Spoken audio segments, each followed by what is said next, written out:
Welcome to today's verdict. I'm your host and trial attorney, David Lesh. We have a big show today, starting out with community violence in an organization that's trying to prevent violence throughout the community in different ways, looking for funding. And it's very, very important.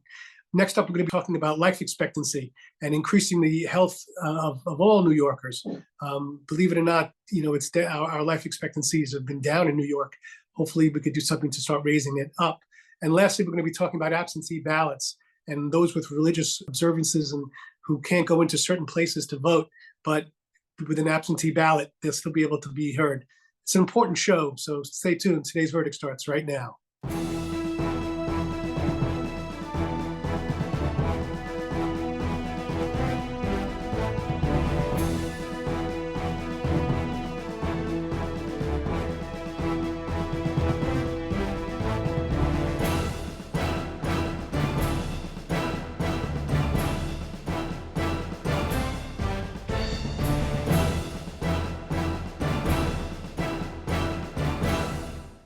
Okay, welcome back to today's verdict. I'm your host and trial attorney, David Lesh. We have joining us today Anthony Rowen, the project director of Neighbors in Action. Anthony, thanks for being here today. Thank you for having me. Let's get right into it. And community violence. Do you think community violence is on the uptick, downtick, or someplace else? Statistics will show you that it's on a downtick. There has been a stark decline in community violence from last year to this year to date. But I think, it feels a little bit overwhelming because it's so condensed, especially in the last week or so. And what does your organization try and do, Neighbors in Action?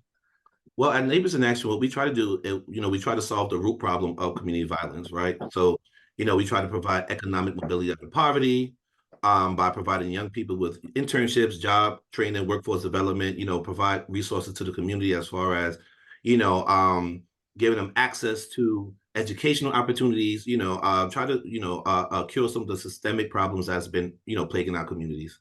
Now, there's just been a deadly shooting in Brooklyn. Can you talk a little bit about it?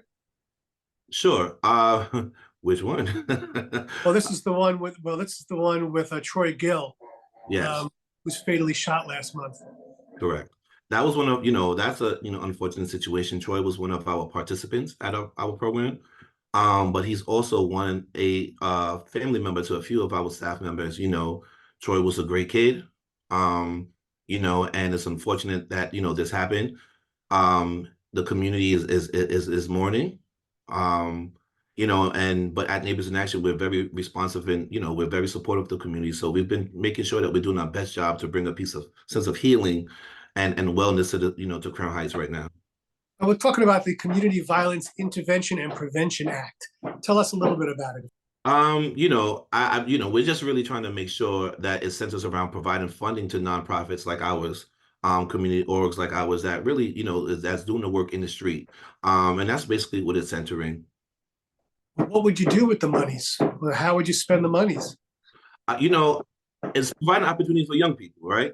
So making sure that we have more opportunity to, one, let's staff up more, be able to provide more VIs and OWs, but also just really creating opportunities for young people to explore their talents, and explore, some of the natural gifts that they've been presented with, and, using that money to really just invest in them, invest in the community, bring about some change in the community, providing light fixtures where they're broken, fixing some of the normal quality of life issues that this community is feeling like is normalized, and it shouldn't be. How did you get involved in the program? Like, what is your background? I have a background in education, but growing up, again, impacted by gun violence growing up, been a victim, but also just witnessed a lot of community violence going on growing up. And when I had the chance to join an organization like Neighbors in Action, wherein I can join, people who were once part of the problem, but now part of the solution.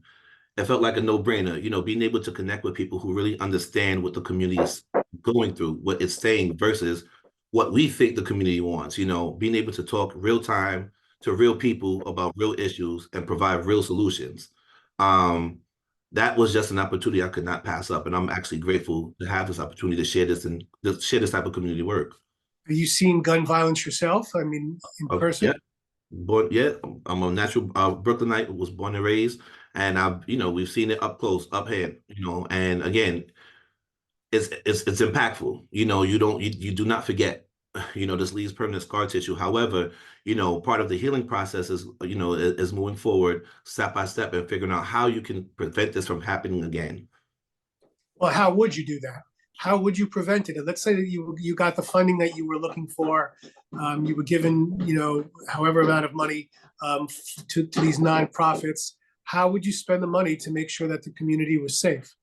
Again, it's about being able to provide the resources, right? But the thing about resources is you can have them and no one would know that you have them, right? So it's now being able to use this money to publicize the fact that we have these specific resources, you know, that's intended for this specific group of people or community or neighborhood, and utilize it in that way. So if you have access to job funding, job training, let's provide intense job training where it's not just resume writing, it's also, going through the criteria of having a job, providing them with work clothes, Metro cards to go to their first week of work. Just really talking about prevention, right? So sort of catching the problem, using this funding to catch the problems before they happen. Investing in, showing young people how to open bank accounts and giving them something to invest in that bank account, right? You earn your money, now you invest it in your bank account. Just thinking strategically on how to just change the mindset. Can you give us maybe a success story of somebody who's gone through the program and has used it and has been helped in many different ways? Sure. I have, one staff member, named Mizor. She was a participant in our program. And she is now the interim project director, program manager, for our youth programs. Right. And, this was a speech that she gave at the Spark Prize Award for Brooklyn Org Spark Prize. And she just spoke about her journey as a young person growing up in this neighborhood and realizing that she wanted to make a difference. Right. Realizing that the path that she was walking on was not the path that she wanted or that was preset for her by her mom or her sisters who were, positive role models in her life. And, now, she's worked her way up as an intern, a participant to an intern to a specialist. And now she's a program director. So that shows a lot of grit, where it's a young person who, I don't want to say defied the odds, but just stepped into her power. Is there anything else you guys are working on at Neighbors in Action? Listen, right now we're about to host about 85 young people through summer youth employment. We're about to put them through workforce development through the summer youth employment program. We're doing community healing responses. We have, we're doing some work at the ACS Children's Center. We are taking young people on a pilot program to explore different states and then countries. We're really just working on just changing mindset. So we're really excited about some of the upcoming things that we hear at NIA, that we have coming up at NIA. All right, well, I want to thank you very much for being on. You really gave us some insight on community violence and what your organization is doing to try and prevent it. You're doing a good thing. I believe so. Thank you very much. I really appreciate the opportunity. Stay with us. Today's Verdict has so much more coming up right after this.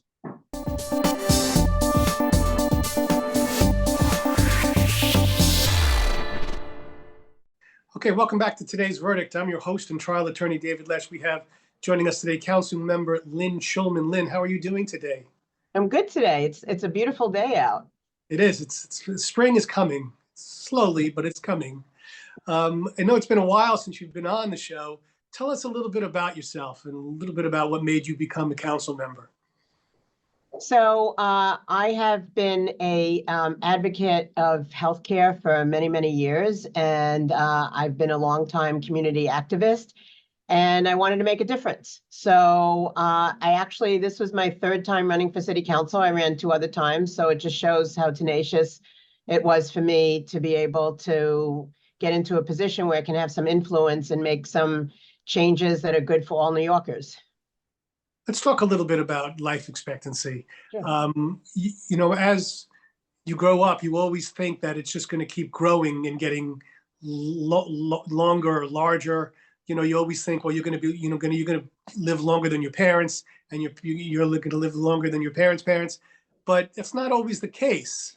No. So prior to COVID, the life expectancy of New Yorkers started to go down a little bit, and then with COVID, it precipitated the decline. So it's, I think, somewhere in the high 70s now, and it had it had a proportional effect too. So the average life expectancy has gone down 4.6 years for just people overall, but in Black communities, it's gone down about 5.6% and 6% in Latino, Latinx communities. So last fall, I joined the Mayor Adams, and Commissioner Bosson from the city's Department of Health, to launch Healthy NYC, which is a program to increase, the goal is to increase the life expectancy of all New Yorkers to 83 and by the year 2030, which is a pretty big increase, but we think we can do that and make New York City the healthiest city in the country. Why do you think there's been a drop in life expectancy? What are your thoughts? COVID-19, like I said, was a big precipitator of it, but there's 7 drivers of premature death, which is considered death for people below the age of 65. It's suicide, it's chronic health diseases like diabetes, it's violence as well, and it's cancer and maternal mortality.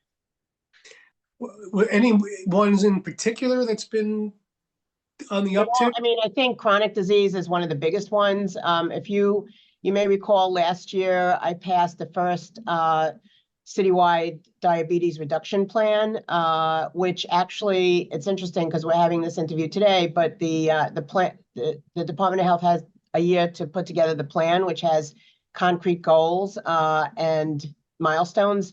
And that plan is due sometime in April. So we're going to be acting on that. And that actually will fold into Healthy NYC. So we want to make sure that we can address a lot of these chronic health issues. Let's talk a little bit about the chronic health issues and how to actually address them. Is it through medicine? Is it through therapy?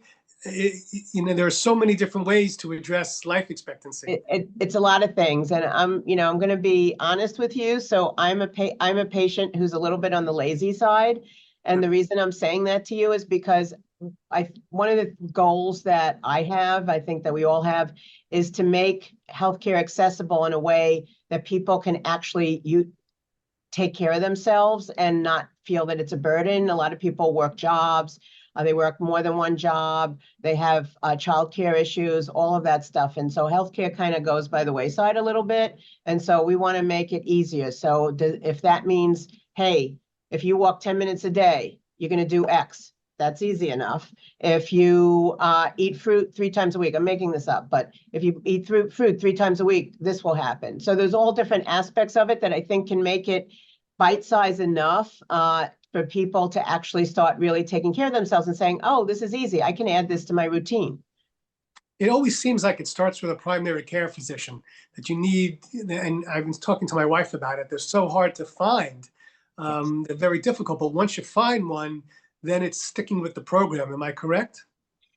Yes, but it is difficult to find them. But what we want to do as part of this plan is to make sure that we have more accessible healthcare. So, for example, a lot of the H&H facilities will be a part of this. The part of the plan is actually having consultation with all different stakeholders. That includes public and private hospitals. We're trying to find a way to make it accessible where people don't have to go too far to get either care, or they can get counsel on how to take better care of themselves, all of that. Now, the bill, or what should I say, passing this legislation, what did it involve? What that bill does, it's interesting. That bill codifies the plan. So it's a 5-year plan that keeps going on every 5 years. And so as an example, and you know this, when administrations come in, whether it's a state administration or a city administration, whatever, there are programs that take place, but then they kind of go away when the administration leaves. This is something that's going to go on in perpetuity. That's what's important about it. So it's going to keep going on every year. There has to be a report given to the council and to the mayor about what's happening, what goals are being achieved, what goals are not being achieved, and what works. And what's great about that is it actually helps us to figure out where resources should be focused on. Where are we going from here? I mean, are we becoming a society now that's finally starting to take our health, especially our mental health, into consideration? Is it an inflection point? What are your thoughts? I think people are more cognizant of their healthcare needs. So that's very important. And, you know, as part of that, I'm gonna switch a little bit. So their parks are very important too. Green space is very important. That all fits into New York City Healthy NYC, because people get to exercise, and actually it's been shown that people that use park space have a 43% lower risk of getting ill. So that's something important. The reason I'm bringing it up now is because yesterday our senators Schumer and Gillibrand announced a $117 million grant to a program called the Queens Way, which was my baby. It was started by people in the community, but I was involved in this from 10 years ago when it first came up, because it covers a lot of my district. And so it's a 3.5 acre linear park that's going to provide all kinds of amenities and be a space where people can play and get exercise and have cultural activities and all of that. Well, I want to thank you very much, Councilmember Schulman. And certainly, I think we can all agree that, you know, improving one's health is probably the number one priority, you know, in our lives. And I want to say one thing: this program wouldn't have happened with the input without the mayor and without the speaker. Both of them are very committed to healthcare and to making sure that New York City is the healthiest city in the country. All right. Well, thanks very much. Hopefully, we'll see you again in a few months. Okay, take care. All right, stay with us. Today's verdict has so much more coming up right after this.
Welcome back to today's verdict. I'm your host and trial attorney, David Lesh. We have a new guest joining us today, State Senator Iwen Chu.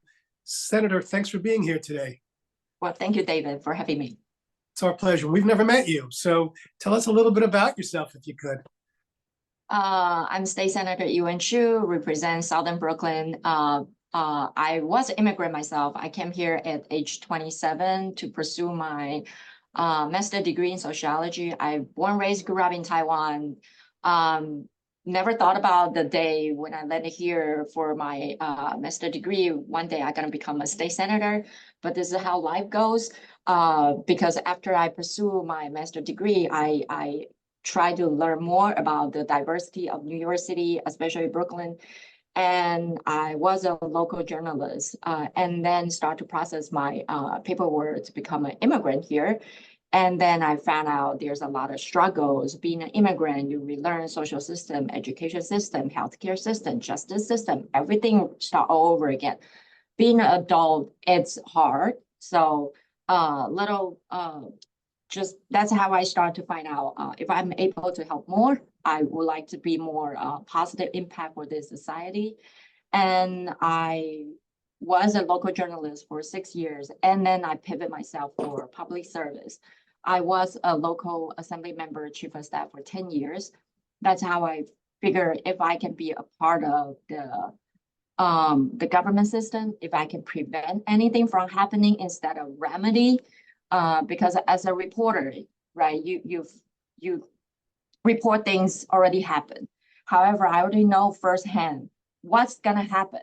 So that's why I pivot myself for public service. And 2022, because the redistricting, they create this Asian majority senatorial district from Southern Brooklyn because the Asian population grew 40%. So that's how this district was created. And I know Asian Americans being underrepresented in many ways and underfunded, under-resourced, and overlooked for many parts of the society.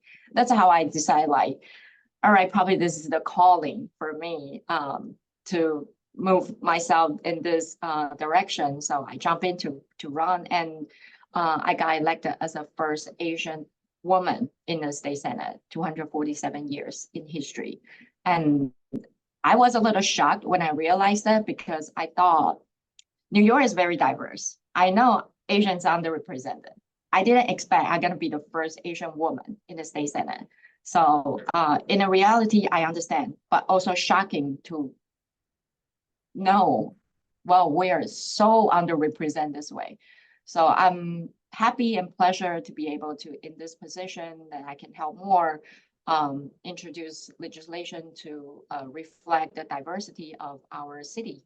So. Great. Well, we really love having you. And talk a little bit about a release that you gave on Tuesday that said a Jewish constituent contacted your office saying a polling location for a neighbor of theirs was located at a site where her own personal faith prohibited her to step foot into a non-Jewish house of worship. Tell us a little bit about that. How did you hear about that? Sure. So after last summertime, after the early voting day in June in New York City, this constituent reached out to my office and expressed her frustration. Like, this is her belief, and she wants to practice her religion. However, we all know, like, board election is trying very hard to identify early voting sites, election sites, to make sure every voter has their rights to access their voting rights. However, when this voting site being designated for this voter, her religion actually prohibit for her to enter another house of worship. That's why my office, after we got this case, we talked to the council, the board election. We try to find mechanism to see how we can accommodate, how we can find a way to make sure every religions, every voters, there's no conflict for them to practice their religion and also exercise their voting right. However, we found out there's no mechanism for this one. That's why I introduced this legislation to make sure the voters, they can apply absentee ballot. Because right now the current law is the absentee ballot is on the election day, you need to prove either you're out of the county or you're physically with a disability, you're unable to go to a poll site. For this kind of case, this constituent, this voter has no way but to compromise either her religion or her voting rights. And I think that's a gap in the system. That's why I introduced this legislation to allow the absentee ballot to have an option to be the reason for any voter with any backgrounds, any religions, they are able to apply absentee ballot because of this religions or observance. Has there been any pushback to this? Has there been anyone else or any groups that don't feel that there should be any absentee ballots, that you should have to go in person, even if it's into a house of worship that's not your house of worship? Has there been any pushback? So far, I haven't heard pushback. I actually heard like supportive comments from, especially from Jewish community here, because obviously this is an issue for their community. And I'm happy to be able to close the loophole and help them to address, to protect. They shouldn't be, this population shouldn't be able to, shouldn't to pick and choose their voting rights and their religion's freedom. So I actually got good response from the community. Tell me, what else have you been working on in your district? E-bike, actually, the e-bike safety, everybody knows the lithium ion, the battery in my district. I I have a large population like Asian Americans and Latino Americans families. They utilize this micro mobility device a lot. However, in my district, I'll say maybe 6 or 8 fire cases already in my district within the past 2 years when I took the office. And it just devastation to see so many families, because lithium-ion battery, once they exploded, the fire is really hard to put it off. It's like high dense, high energy. And also I have, for the cases in my district, they're like firefighters, they were injured. There was a site, it's a storage site. And turns out there are 2 units contain, I think, the 300 e-bikes and the battery there. So there's no residents.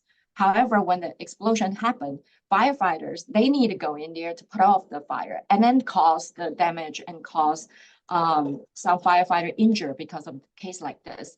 I remember I have a case in Sunset Park when the retail shop exploded because the battery and their 140 family got displaced. It's been 2 years already and the family still cannot move back.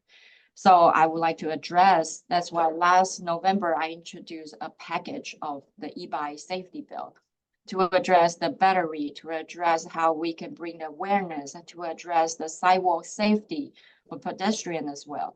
Just want to, again, my mentality is to improve this society system and then to close those loopholes. So, well, State Senator, I want to thank you very much for being on.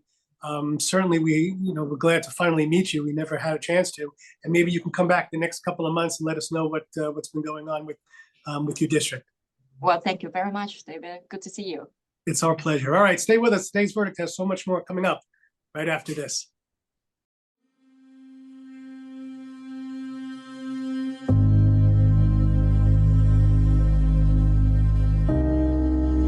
Only 57% of New York City high school students are college ready by their senior year.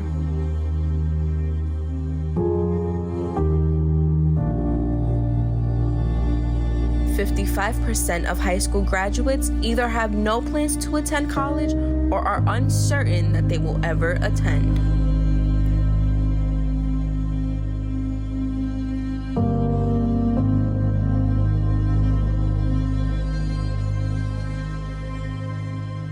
.34% of young adults don't go to college because they can't afford it.